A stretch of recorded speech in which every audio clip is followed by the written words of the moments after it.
Thank you for listening to the Pausing Porn podcast. My name is Mark. Today on episode 4, I'm going to discuss relapse in your porn addiction recovery. I want to start by saying, guys, relapse is part of the process. You're learning a new skill. Many of you guys have been watching porn for years and some decades, same as in my case, and you can't expect to learn a new skill without failure. Take in riding a bike, for example. If you had the expectation that you would ride a bike perfectly from no knowledge on it, you never sat on a bike before, and then you'd go and ride away just down the street, that failure would crush you. It's just not realistic whatsoever. However, like most kids, they go into riding a bike, their parents are teaching them or friends, and when they fail, they just get back up. It's the same process in anything when you're learning something new, especially with porn addiction. For years or decades, you've been watching porn and using this as your emotional support. You can't expect to go from daily porn use to recovery without failure. If it happens, that's amazing. That's incredible, but it's not realistic to go without failure. Getting into the brain with someone with addiction, brain scans show the prefrontal cortex becomes less active and less effective. The prefrontal cortex is the part of the brain that helps you think rationally, resist temptations, set goals and long-term plans, and delay gratification. When this part of the brain is weak, the limbic system, which is the emotional survival driven part of the brain, takes over. The limbic system doesn't care about goals or recovery. It just wants relief right away. I'm sure you guys have had it too, where you've relapsed in the day and then you go, I never want to watch porn again. I don't even enjoy this. And later on in the day at night, you go and you relapse again. That's the limbic system taking over. Relating to porn specifically, porn floods your brain with dopamine. So this hijacks the reward system. And because dopamine is instant gratification, your brain keeps learning, and especially the limbic system keeps learning, this is the fastest way to feel better. Recovery isn't just about avoiding porn. It's also about rebuilding the prefrontal cortex and breaking the brain's autopilot loop. I want to share now, back when I was in my recovery, how I used to handle relapses every single time for years until I learned doing a different approach that practiced more self-compassion. So it'd always start the same way. I'd relapse, of course, and it would go right into guilt or shame.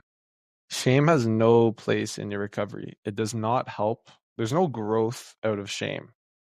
It keeps you stagnant, keeps you isolated, and keeps you repeating these same behaviors. Right after that, and my second step of relapse is I'd believe genuinely that I lost all progress in my recovery and I'm back to step one. And I would do this every single time, even if I had 7 days.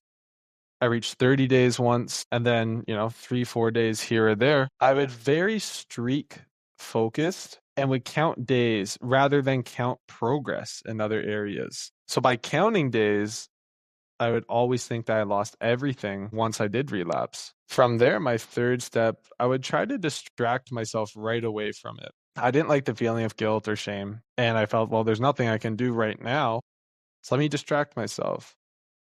This would be playing video games, watching YouTube, going to smoke cigarettes, something just to get my mind off things so I didn't have to think on it anymore and I could just move on. From there, I'd always tell myself, this is the last time, which would be incorrect. I've told myself that 100 times, hundreds of times. I would say, this is my last time. It's just a self-soothing thing I would tell myself. But, thinking back, what evidence did I have that was the last time? I didn't reflect on it. I didn't learn anything from the relapse. So if I'm not changing anything, then why is this the last time? It just doesn't make any logical sense. After I'd tell myself this, I would try to forget about the relapse overall and just move on with my day. So I wouldn't tell anyone about it. I wouldn't even acknowledge it any further. I would just pretend it never happened and I'm back on day 0 and let's move on with my day. And from there, we repeat the cycle. So of course, if I didn't learn from it, I didn't reflect on what happened, there's going to be no change going on. This cycle would repeat and repeat and repeat all the time for many years. I want you guys to reflect on that too. Are you guys in a cycle like this? Are you not reflecting on your relapses and learning from them and just pushing them away as it happens and deflecting? Because I will tell you, there is no growth in that. Relapse can be rephrased as an opportunity for growth. Something went wrong along the way. It could be a one-time thing. It could be a trend of something that's happened many times. But with the relapse, you get an opportunity to learn from this. Really dive into it. That was one of my faults in my recovery, is I never would do that until the very end. If you're currently handling your relapses the way I used to, or maybe you used to handle your relapses the way I used to as well, you've probably run into what's called the abstinence violation effect. So this is one of the biggest traps after a relapse to run into. Let's say, for an example, it's a Saturday morning and you wake up and you've had 2 weeks of porn abstinence under your belt and you're feeling good. And for some reason that morning, you go and you watch porn. The abstinence violation effect is where that screw it mindset takes over and you go, I've lost all my progress. I might as well watch porn the rest of the day.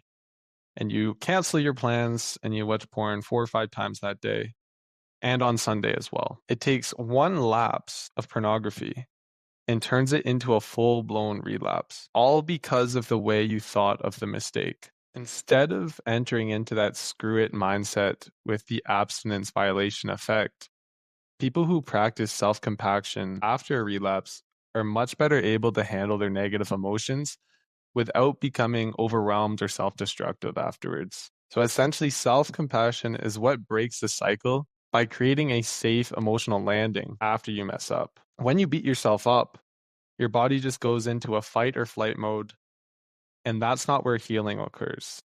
Now let's discuss how to actually handle your relapse. I will recommend writing this down as a template. You could save it in your journal or even on your phone, however you find most efficient. Starting with step 1 would be acknowledging. I want you guys to first acknowledge you had a relapse. Name what happened. I've discussed before, denial and shame are two of the biggest blocks in your recovery. And if you're keeping secrets from yourself by not acknowledging what happened, you're not going to find any growth, and you're definitely not going to learn from what happened if you don't even accept that it happened in the first place. And then step 2, I want you to reframe the relapse. So remind yourself, this isn't a failure. You didn't fail. You didn't lose all your progress. It's just a temporary return to old behavior. Relapse is part of the process in recovery. You're learning a new skill. Failure is expected along the way, especially to rewire years or decades of porn use. And step 3, I want you to reflect. This is not about shame. It's not about guilt. It's only about learning from your relapse. And this is really where growth happens. Ask yourself a lot of questions. Ask yourself, what was I feeling? What was going on in my body today? Did I wake up with an urge in my chest and my stomach? How did it feel? Was I bored, lonely, stressed, anxious, depressed? Was I avoiding something? And you're going to journal your findings to discover what really happened. And be curious, guys. Don't just answer the questions I asked. Ask yourself questions. Create new questions. I want you to be very curious on what happened. In step 4, this is where I want you to reset your environment. So you could take a cold shower, go for a run. Exercise is key. Clean your home. I want you to do something to reset your environment. Neuroscience shows even a small physical reset interrupts the habit loop in your brain. And finally, step 5, reconnect with recovery. I can't stress this enough. Do not isolate. I'm sure you've heard it before. The opposite of addiction is connection. I want you to reach out to your accountability partner or person of support, connect with friends and family, re-engage with your recovery community. Just get back out there and connect with people. In isolation, that's where relapse happens and where this can repeat. Responding to relapse is incredibly important, and by handling it correctly, you're going to progress much quicker and grow much more efficiently.